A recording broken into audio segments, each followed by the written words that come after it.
Bismillahirrahmanirrahim. Assalamualaikum warahmatullahi wabarakatuh. Ketemu lagi dengan saya Edi Sutisna di kelas Riyadhah 40 hari agar hajat-hajat kita, keinginan-keinginan kita dikabul oleh Allah Subhanahu wa taala.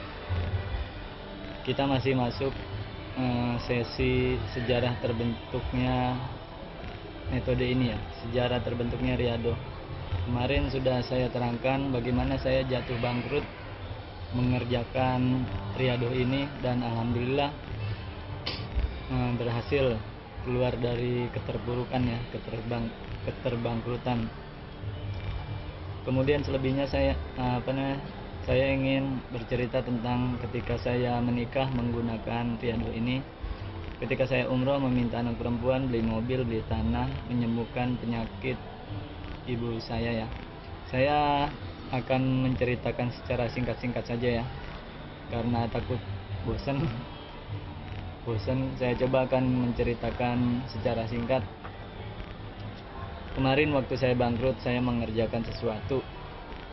Utamanya saya memperbaiki sholatnya, yaitu sholat wajib, dan banyak juga amalan-amalan lain yang saya kerjakan. Tapi saya belum menjadi metode ya, belum berpikiran bahwa kalau cara ini dipakai untuk yang kedua kalinya hasilnya sama. Belum berpikiran seperti itu. Waktu itu saya hanya berpikiran mendekat ke Allah agar Allah menolong saya keluar dari kebangkrutan, agar Allah menyelesaikan masalah saya.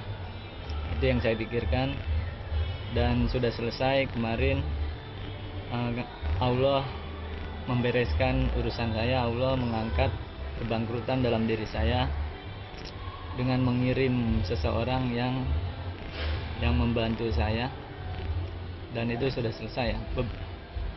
Beberapa bulan setelah itu saya ingin menikah ya. Saya sudah berpikiran, wah ternyata saya sudah umur 26 ya. Ternyata saya sudah umur 26, saya ingin menikah. Bagaimana caranya? Saya waktu itu belum punya pekerjaan tetap, dan perusahaan pun sudah bubar waktu itu karena bangkrut, dan saya masih kerja serabutan. Tapi setiap hari saya keluar untuk ibadah. Sebenarnya niat saya untuk ibadah, yaitu mencari nafkah. Pekerjaan apapun terserah, yang penting saya keluar, tawakal kepada Allah. Karena yang saya terima ilmunya begini teman-teman, untuk urusan rezeki Allah menggambarkan seperti burung yang keluar di pagi hari dalam keadaan lapar dan pulang di senja hari dalam keadaan kenyang. Yang saya tangkap seperti itu. Untuk mencari rizki, Allah menggambarkan seperti burung, keluar saja. Burung tidak tahu makanannya di mana, yang penting dia ikhtiar keluar, dan niatnya itu untuk ibadah, mencari nafkah.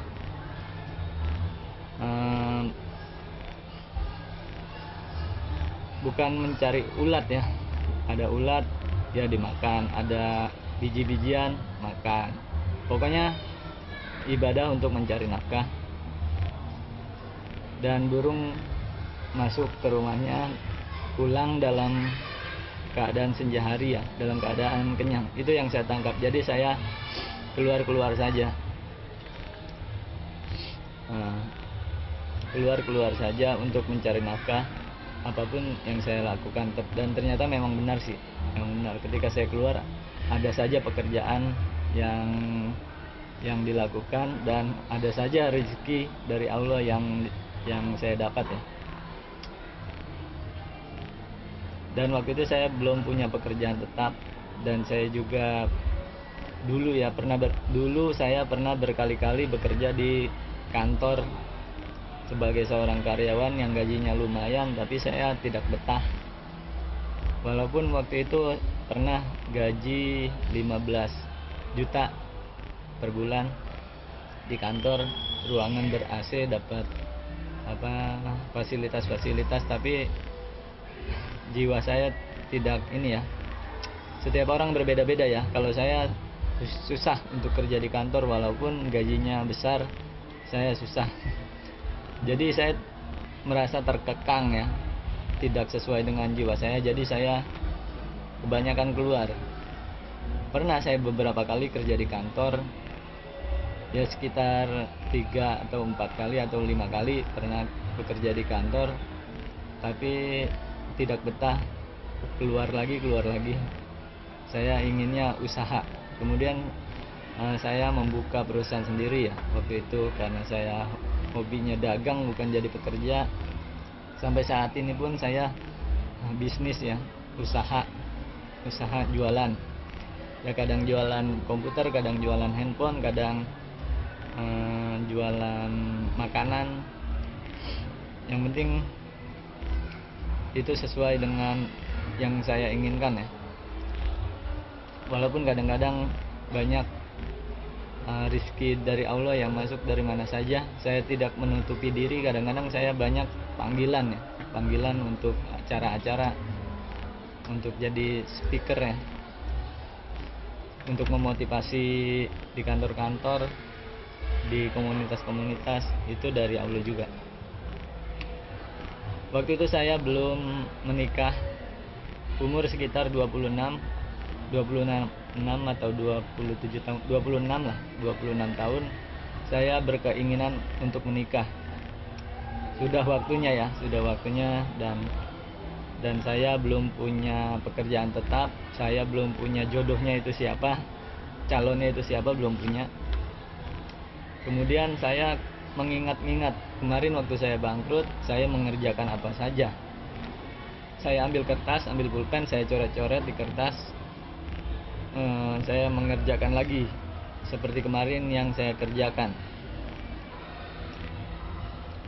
Kemudian seiring berjalan, waktu itu saya mungkin berhasil, mungkin tidak berhasil. Waktu itu begitu pemikirannya.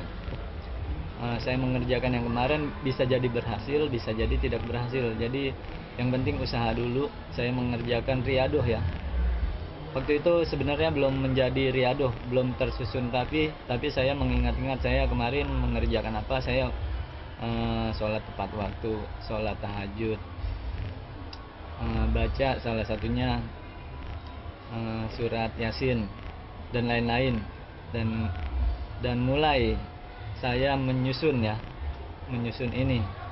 Masih secara kasar, nanti ke depan saya akan lebih padat lagi amalannya. Ini yang berefek, ini yang tidak berefek, ini yang berefek. Riset ke depan, saya meriset yang riyadoh yang saya susun. Saya riset sampai akhirnya terbentuklah riyadoh yang menurut saya sempurna ya. Saya mengerjakan riyadoh sesuai dengan apa yang saya kerjakan ketika saya bangkrut, untuk menikah, untuk tujuan untuk menikah, memohon kepada Allah dengan jalan riyadoh agar supaya saya menikah. Belum ada pekerjaan, belum ada calonnya, dan juga belum ada uang biaya nikah, belum ada. Ya ada paling di bawah 1 juta uang saya waktu itu, di bawah 1 juta, karena masih bebenah diri juga sehabis bangkrut. Seiring dengan berjalannya saya menjalankan riyadoh, di tengah jalan saya dapat proyek pembuatan warnet ya. Untuk orang saya ada orang yang ingin membuatkan warnet, dan orang itu minta tolong ke saya nih, buatin warnet nih.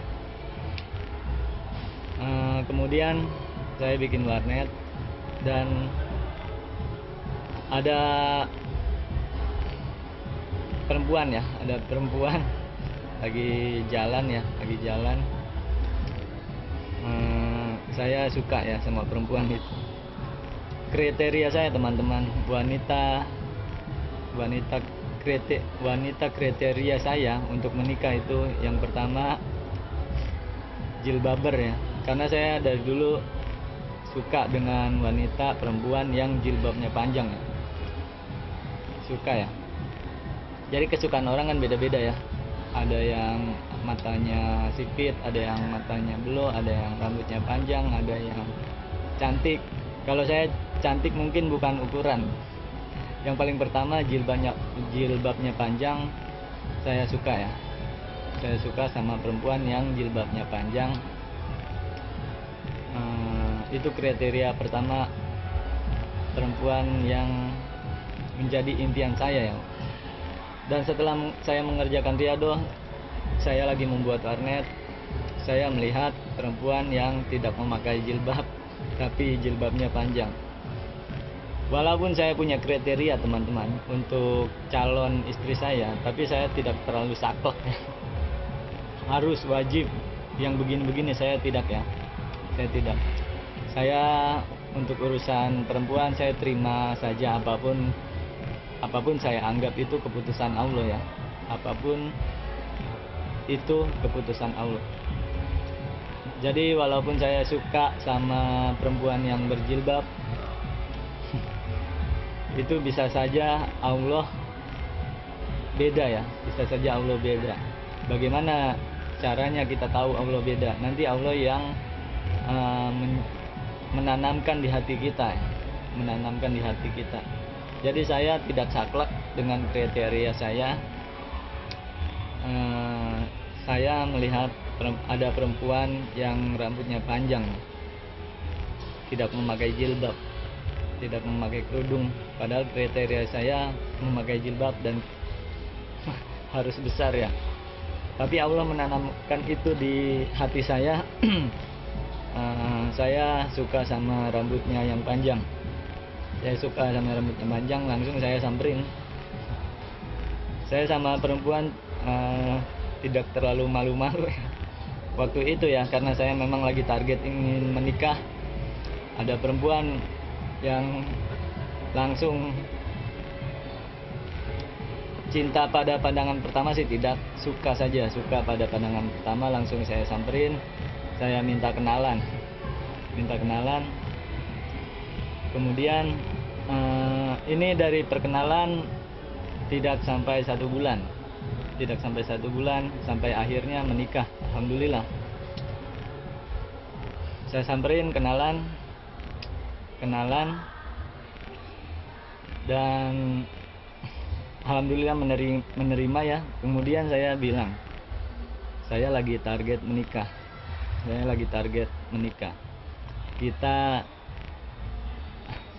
Kita pendekatan, kata saya, bukan ta'aruf, karena saya juga kalau bahasa ta'aruf itu terlalu ini ya. Kalau buat saya ya, karena saya bergaul dengan orang-orang yang bukan terlalu fanatik pada agama ya. Jadi saya bilangnya saya ingin pendekatan 1 minggu, saya bilang gitu. Saya lagi mencari perempuan yang ingin saya nikahin. Kita pendekatan, berkenalan kurang lebih 1 minggu. Kalau misalkan cocok kita terus, kalau misalkan tidak cocok ya sudah, tidak apa-apa. Dia waktu itu berempat sama temannya. Waktu itu dia jalan berempat sama temannya, saya samperin dan saya bilang seperti itu. Biasa perempuan malu-malu ya. Malu-malu, dia diam aja. Kalau diam aja berarti iya, ya udah. Saya tinggal pergi. Kemudian warnet itu sudah jadi dan suatu saat perempuan itu datang ke warnet karena dia mahasiswa ya. Perempuan ini mahasiswa. Tapi saya sudah lulus ya, waktu itu saya sudah lulus. Dan perempuan ini mahasiswa, waktu itu lagi kuliah dan dia sedang mengerjakan skripsi waktu itu. Saya tidak mendekati saja karena saya juga lagi bongkar-bongkar komputer waktu itu. Sampai akhirnya dia minta tolong sama saya, suruh minta sedikit bantuan untuk skripsinya. minta bantuan skripsinya. Akhirnya ini waktu dalam pendekatan 1 minggu ya, minta bantuan sama skripsinya. Akhirnya saya bantuin, saya bikinkan skripsi ya, karena saya dulu itu saya pernah jual skripsi teman-teman. Saya itu bikin rental, dan salah satu pemasukan saya bikin skripsi untuk orang-orang. Jadi bukannya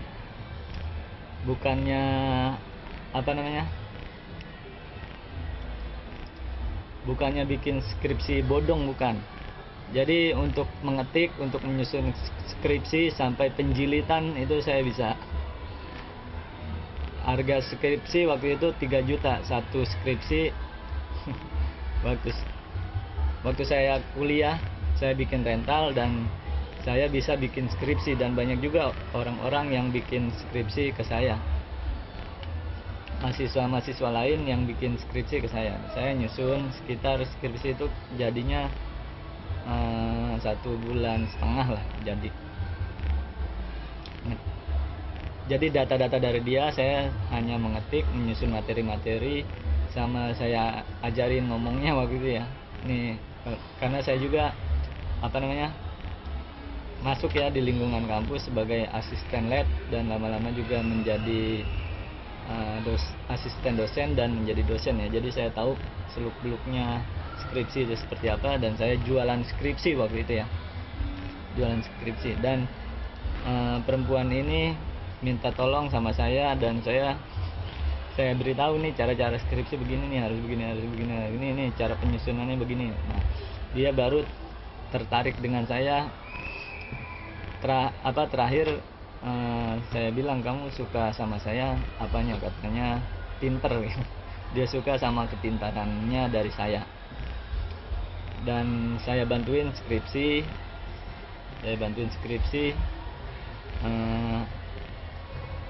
Selesai. Kemudian waktu 1 minggu untuk pendekatan sudah berakhir. Lalu saya bilang sama perempuan ini sudah 1 minggu kita berkenalan ya, kira-kira cocok atau tidak. Kalau misalkan cocok, kita lanjutkan 1 bulan. Kita lanjutkan 1 bulan. Kalau tidak cocok, ya sudah, sampai di sini saja, kita sebagai teman biasa saja. Akhirnya dia bilang, dia diam aja. Perempuan itu kalau diam saja berarti iya jawabannya. Ya sudah, saya bilang ke dia, saya tegaskan, saya dari awal niat untuk menikah.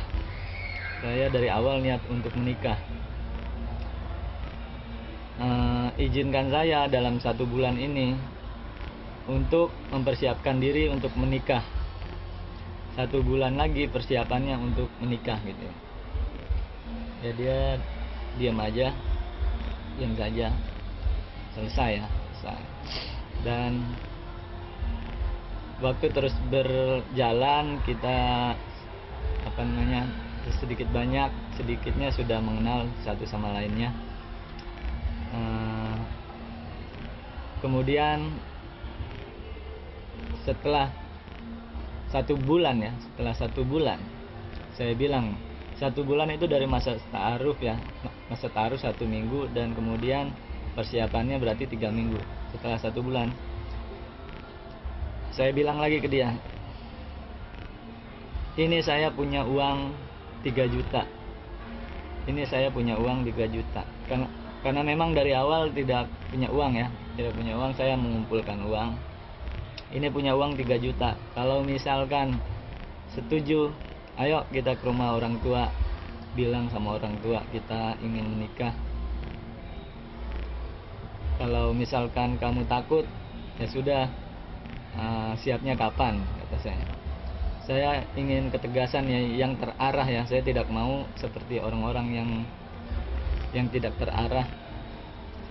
Ini saya punya uang 3 juta. Kalau misalkan kamu berani, ayo kita ke rumah orang tua. Kalau misalkan belum siap, kapan waktunya, harus ditentuin waktunya, apa 1 tahun kah, 2 tahun kah, 1 bulan lagi kah, 2 bulan kah gitu. jadi harus ditentuin. Dan ternyata tidak disangka-sangka dia siap ya, dia langsung pulang ya, ke Jawa waktu itu ya. Orang tuanya di Jawa, dia ngekos di Jakarta, kemudian dia kos di Jakarta untuk kuliah ya waktu itu ya. Kemudian dia pulang ke Jawa untuk bilang sama orang tuanya. Ya sudah, saya datengin ya. Kemudian saya datengin sendiri dulu, karena saya takut ada penolakan dari orang tuanya. Jadi saya tidak membawa orang tua ke Jawa. Saya takut ada penolakan nantinya, karena jauh juga. Waktu itu dari Jakarta ke rumahnya hampir 12 jam ya, hampir 12 jam.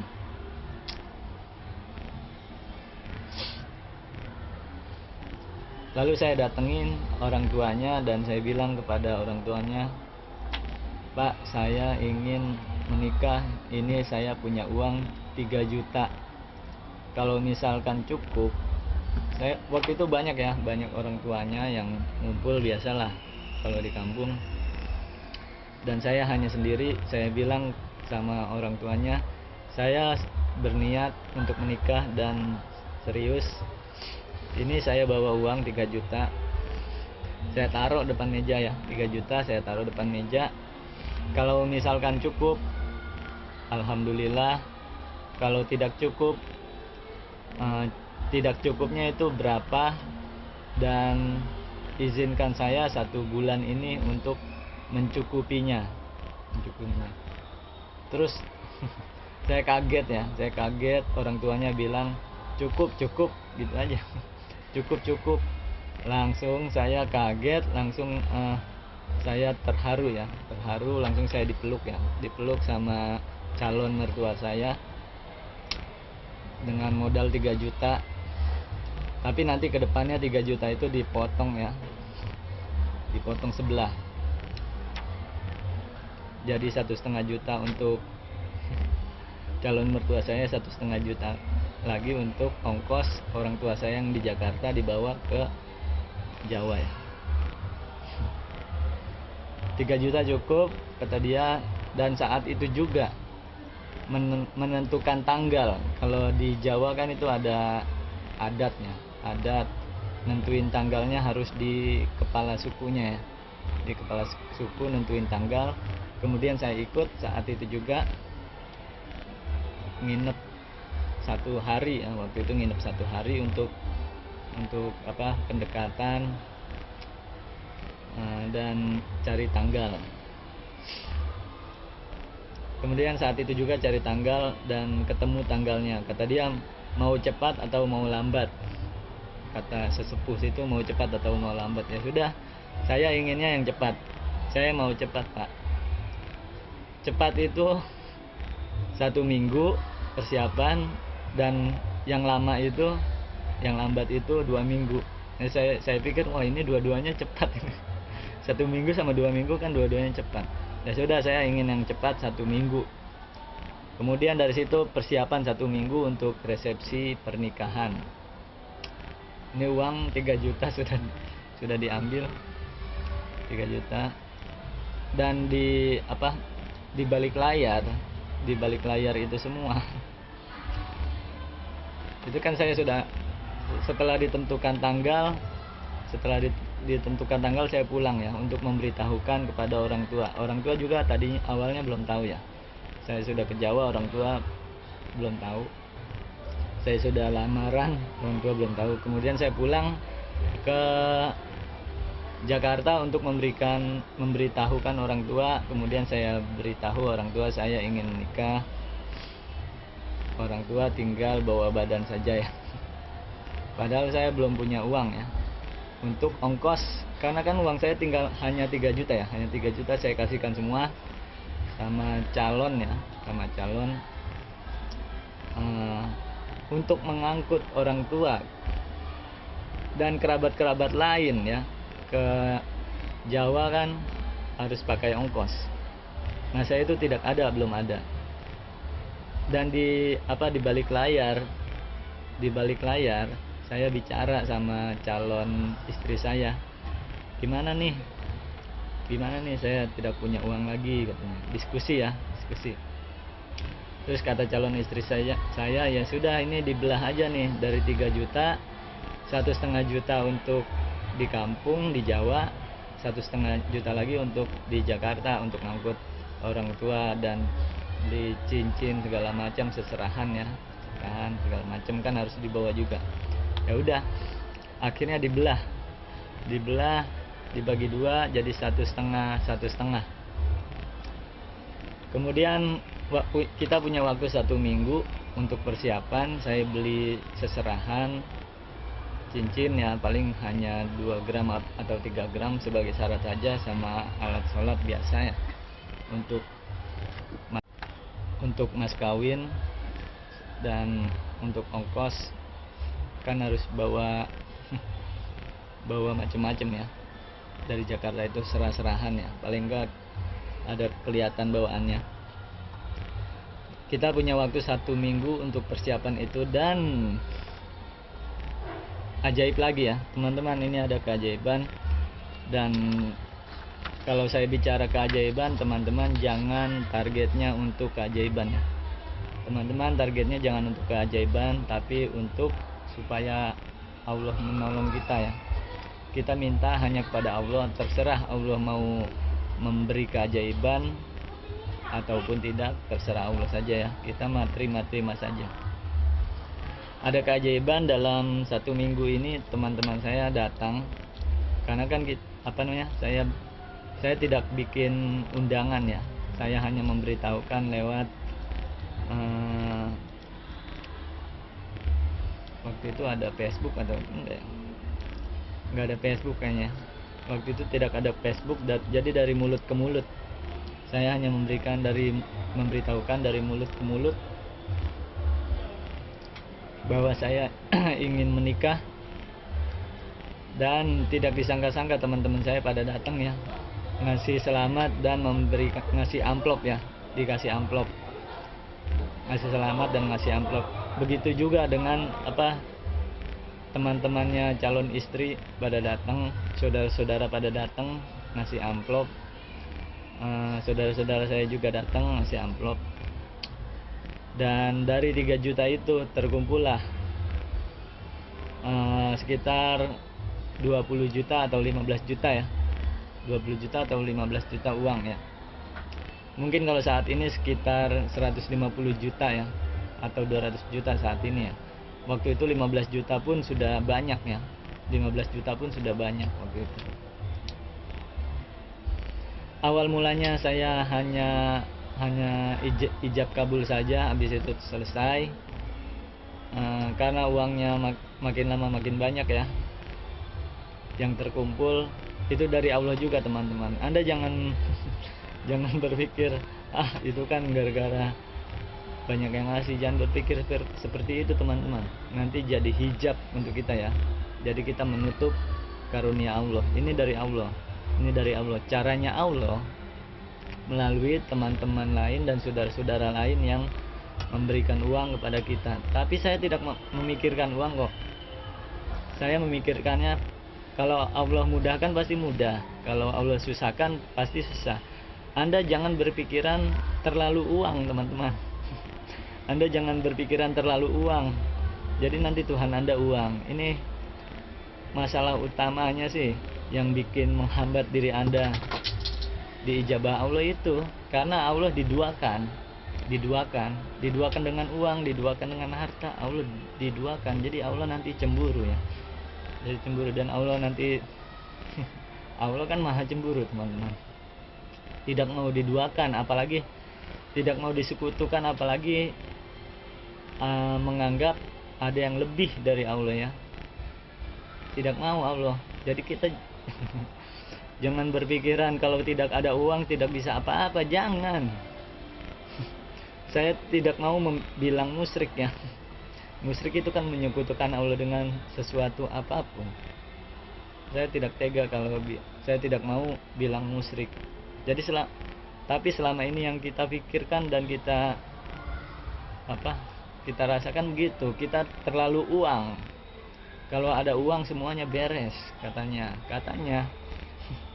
Mau beli rumah harus dengan uang, mau nikah harus dengan uang, mau ini mau itu harus dengan uang. Tidak harus, teman-teman. Tidak harus. Yang harus itu dengan Allah.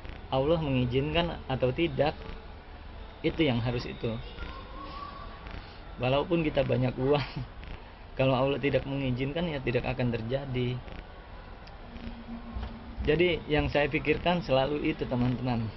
Ini kunci ya, kunci utama ya. Jangan menduakan Allah, jangan menyekutukan Allah. Dan kita hanya bergantung kepada Allah, itu kunci.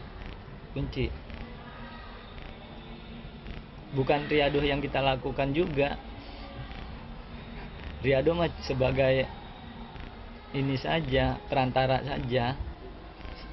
Aslinya mah Allah yang ini. Riadoh hanya perantara, sama seperti uang hanya perantara saja.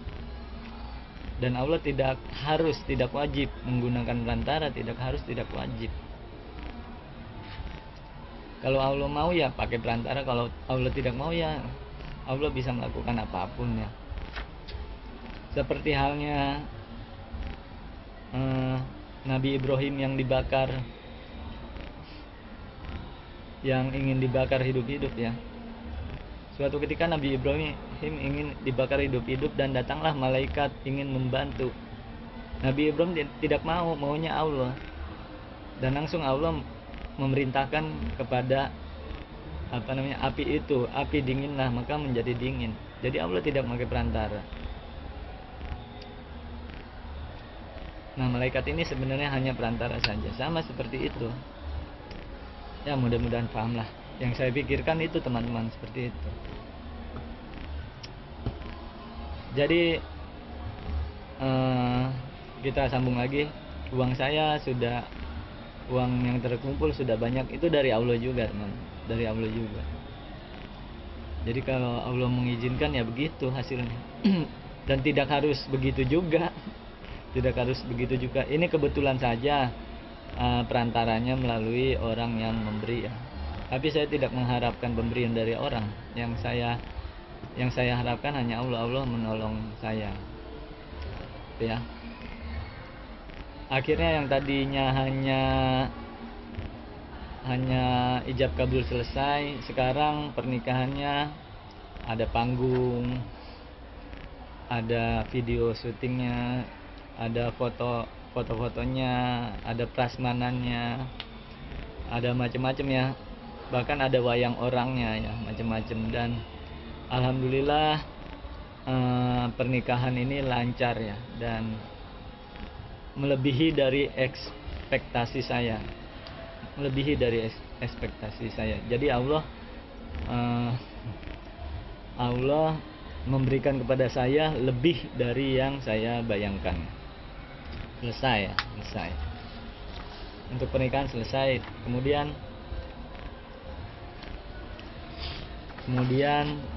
menikah ya. Saya menikah.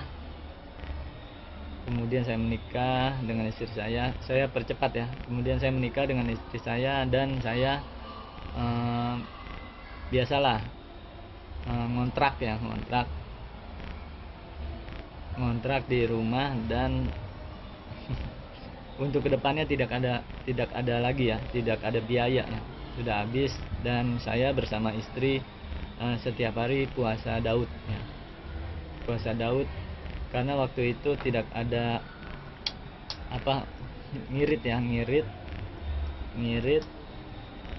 tidak ada biaya hidup ya, kita puasa Daud. Tujuannya waktu itu bukan ibadah sebenarnya. Supaya ngirit aja ya, pengen ngirit saya puasa Daud.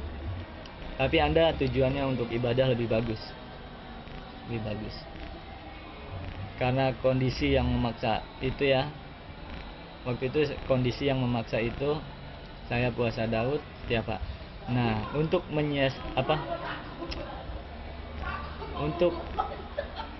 karena saking inginnya punya uang lebih ya. Saya waktu itu sudah banyak ilmu tentang sedekah, sudah banyak, dan saya bersama istri berapapun uang yang saya miliki saya sedekahkan 100%. Saya sedekahkan 100%. Kalau saya bilang saya sedekah 100%, Anda jangan berpikiran makannya dari mana, teman-teman. Anda sudah meremehkan Allah dan tidak menganggap Allah itu ada ya. Secara tidak sadar mungkin ya. Anda jangan berkata makan itu dari mana. Itu sama saja Anda tidak menganggap Allah itu ada. Allah itu sama saja Anda sudah meremehkan Allah. Anda dulu pernah bayi, tidak punya pekerjaan, lemah, tidak bisa berjalan, kerjanya hanya tidur, tapi makan saja. Jadi begini teman-teman, kalau dalam Al-Quran tidak ada satu makhluk melata pun di muka bumi ini kecuali rizkinya dijamin sama Allah. Dijamin sama Allah. Bayi yang baru lahir itu makanan susu ibunya dulu yang keluar, bayinya dulu yang keluar. Susu sebelum bayi itu lahir, makanannya sudah Allah berikan lebih dulu, yaitu melalui susu ibunya. Bayinya belum lahir, susu ibunya sudah keluar banyak. Nah, itu makanan untuk si bayi. Itu dari Allah, teman-teman. Dari Allah. Sampai Anda mati pun, dari bayi sampai Anda mati pun, itu Allah yang ngasih makan, teman-teman. Anda jangan berpikiran tidak ada uang tidak bisa makan. Kalau tidak ada uang tidak bisa makan, berarti Anda sudah mati dari dulu, teman-teman. Anda sudah mati, kan Anda pernah jadi bayi, tidak punya uang Anda.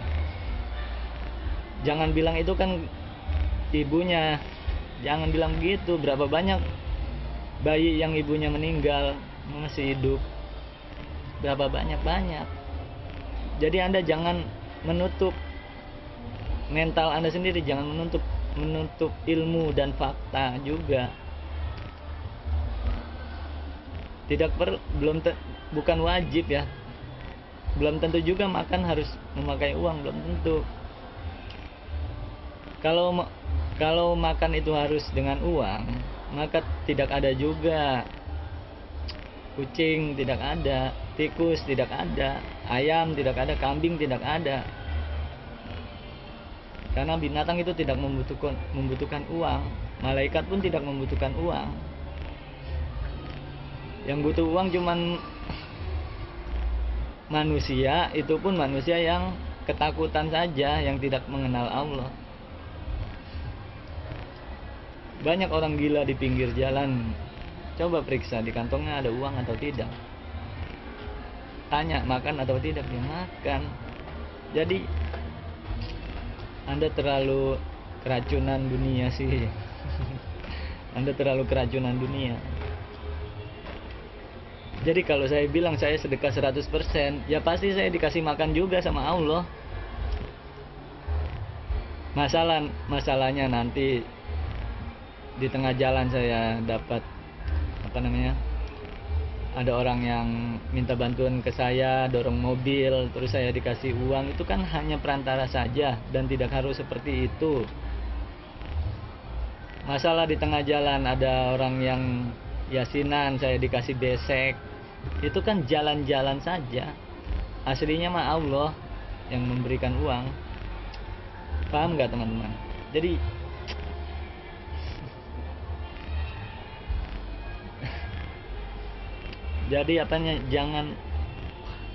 jangan diblok otaknya ya teman-teman ya. Jangan diblok. Yang cerdas lah ya. Yang cerdas. Kenalilah Allah itu siapa. Nanti kita akan bahas juga lah bagaimana cara mengenal Allah. Jadi kita saking inginnya saya keluar dalam kondisi seperti itu. Seluruh uang yang saya sudah berkali-kali teman-teman menyedekahkan seluruh uang saya. Bahkan sampai ini pun yang kemarin nih, sebelum Ramadan pun saya menghabiskan uang saya. Ini yang terakhir sebelum Ramadan kemarin, saya habisin dulu uang saya. Dan Lebaran kemarin saya tidak ada uang sama sekali, Tapi saat ini, sekarang nih saya punya uang lagi. Jadi uang begitu teman-teman, ada tiada, ada tiada, ada tiada, begitu saja kalau uang mah.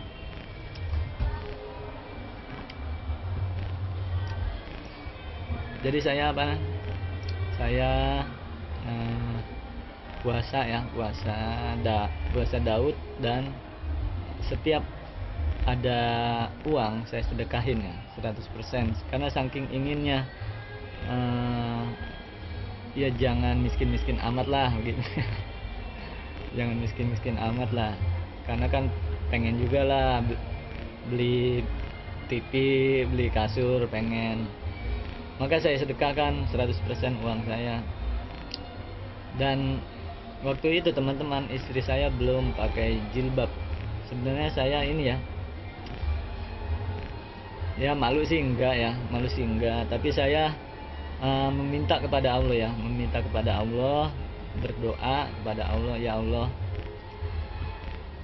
bagusnya istri saya pakai jilbab nih ya Allah, saya sukanya yang panjang ya Allah. Dan beberapa minggu kemudian istri saya langsung minta belikan jilbab pendek dulu ya, jilbab pendek saya berikan. Lama-lama jilbab pendek tidak enak, jilbab panjang terusnya ya, jilbab panjang, sampai beberapa bulan kemudian istri saya pakai cadar ya. Istri saya bercadar teman-teman. Sekarang istri saya bercadar, dan itu saya jadi makin suka karena saya juga suka sama perempuan yang bercadar ya. Jadi saya tidak membahas fikih ya teman-teman. Kalau membahas hukum-hukum fikih pasti banyak perbedaan pendapat ya. Imam fikih pun, imam mazhab pun berbeda pendapat ya. Fikih itu seperti ya baca kunut, yasinan, atau memakai cadar itu haram atau halal ya. Tidak memakai cadar boleh atau tidak memakai jilbab boleh atau tidak. Itu hukum-hukum fikih ya. Saya tidak memberikan materi tentang fikih ya. Fikih itu banyak teman-teman, tidak selesai. Ya sesuai dengan selera Anda sajalah ya. Kalau fikih itu Anda mau pakai cadar boleh, mau tidak juga boleh, tapi saya suka ya, saya pribadi ya, masalah selera saya suka. Dan saya tidak menyuruh istri saya memakai cadar. Saya hanya minta kepada Allah, dan dia bilang sama saya, saya merasa jomplang kalau tidak memakai jilbab ya. Jadi saya kan aktif di organisasi keagamaan ya. Jadi istri saya dari hati dia, bukan saya menyuruh dan memaksa untuk memakai jilbab, memakai cadar, bukan. Tapi dari hatinya dia. Ini kan Allah juga yang menggerakkan. Ya muqallibal qulub sabit qalbi ala dinik. Allah yang membolak-balikan hati seseorang. Saya tidak bisa membolak-balik hati seseorang. Makanya apapun yang saya inginkan, saya selalu mintanya ke Allah. Akhirnya istri saya Allah balikan hatinya, hingga sekarang memakai cadar. Bukan hanya jilbab besar, bahkan pakai cadar ya. Semuanya besar semua ya istri saya. Dan itu tidak mudah teman-teman bagi seorang perempuan ya, apalagi yang awalnya tidak memakai jilbab, itu tidak mudah. Karena dulu pernah juga disangka teroris ya, waktu zamannya teroris disangka teroris. Istri saya karena pakai cadar disangka teroris ya. Ya ujiannya juga lumayan ya. Tapi kegembiraan dan kedamaian yang diberikan oleh Allah itu luar biasa yang didapat.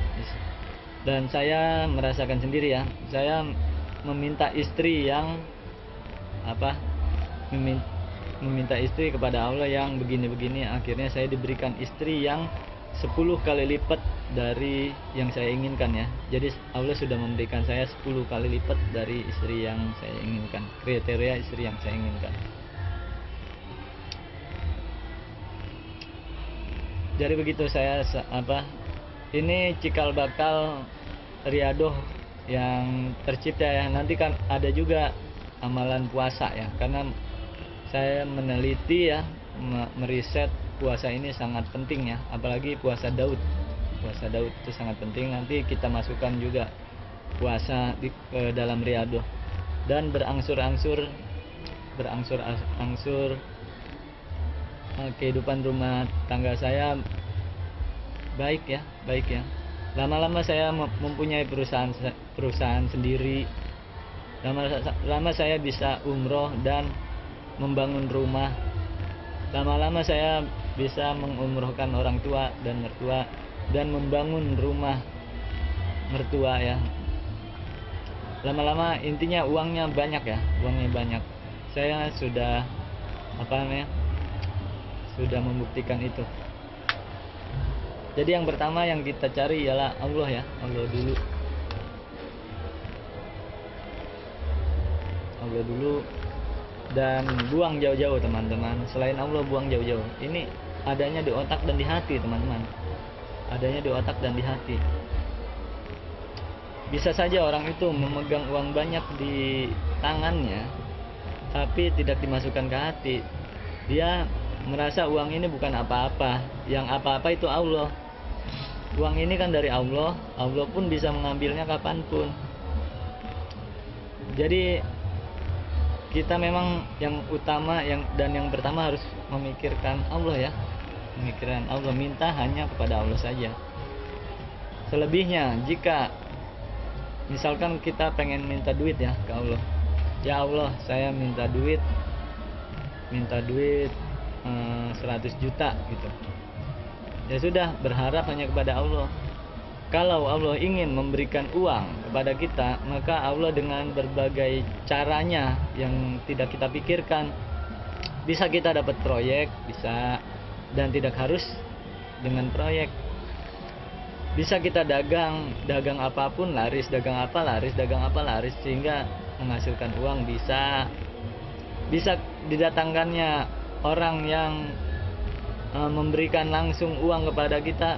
Bisa, misalkan kita menolong orang yang sedang kecelakaan, misalkan kita menolong orang yang kecelakaan, kemudian orang itu sembuh dan berterima kasih sekali dengan kita karena sudah menolong. Bisa kita dikasih uang 100 juta, bisa teman-teman, dari manapun.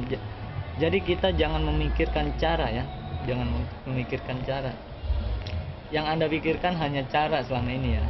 Saya ingin mencari uang, jadi saya bisnis, dagang ini, dagang itu, dan bekerja 2 kali lipat dari sebelumnya. Begitu kan?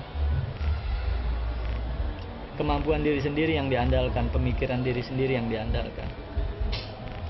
Jadi kembali dulu ke Allah, minta tolong dulu ke Allah dengan cara perbaiki sholatnya, ibadahnya, dan macam-macam. Masalah caranya Allah melalui apa itu terserah Allah saja, jangan dipikirkan ya, jangan dipikirkan. Anda jangan memikirkan, wah nanti saya kalau sholatnya banyak, kalau sholatnya rajin, Allah akan mendatangkan orang yang ngasih uang kepada kita. Jangan, itu kita berharapnya sama orang, bukan berharapnya kepada Allah. Anda juga jangan berpikiran, supaya dagangan ini laris, saya mau sholat duha 12 rakaat. Jangan, itu berharapnya sama dagangan. Kalau berharapnya kepada Allah ya, kita sholat karena Allah, supaya Allah suka kepada kita. Dan nanti kalau Allah suka kepada kita, dan kita pun mudah Allah pun bisa mengabulkan doa kita. Kalau Allah sudah suka kepada kita, bahasanya gimana sih?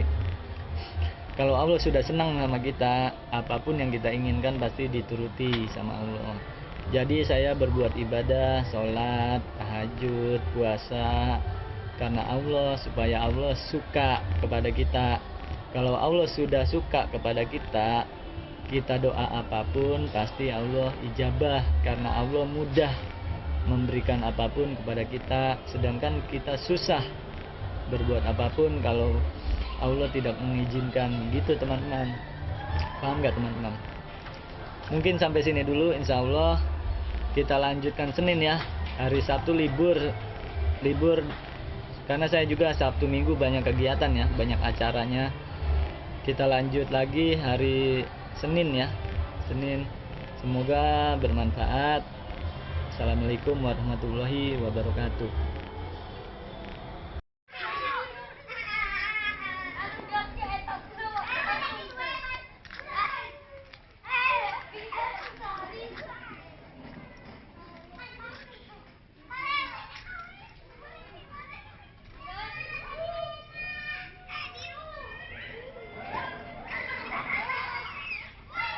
Assalamualaikum warahmatullahi wabarakatuh. Mohon doa restunya, insya Allah di sini akan dibangun rumah Quran, pondok yatim, rumah Quran, rumah tahfiz Quran, dan perpustakaan. Alhamdulillah sudah mencapai 50% di tanah 2.500 meter persegi di daerah Bogor. Bagi teman-teman yang pengen ikut berpartisipasi, silakan, atau bisa datang ke sini, atau nanti insya Allah ada informasinya sebagai berikut. Semoga kita bisa merawat anak-anak yatim, merawat orang-orang jompo, menjadikan anak-anak tahfiz Quran di sini di daerah Bogor. Semoga kita semua sama-sama bisa menjadikan ini sebagai ladang amal soleh untuk kita semua. Assalamualaikum warahmatullahi wabarakatuh.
Bapak